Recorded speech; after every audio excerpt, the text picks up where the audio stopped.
Simulan natin ang pagprito ng pork hanggang unti-unting lumabas ang natural nitong mantika. Kapag handa na, idagdag ang luya, sibuyas, at bawang para sa mabango at masarap na base ng ating ulam.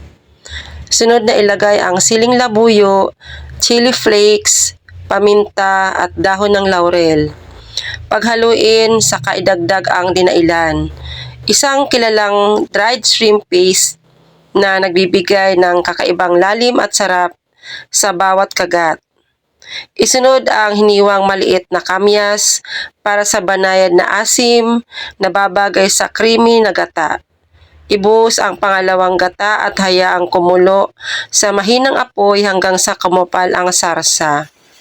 Kapag malapit na maging creamy ang sauce, idagdag ang unang gata at ipagpatuloy ang pagluluto hanggang lumabas ang natural na kulay at aroma ng dinailan.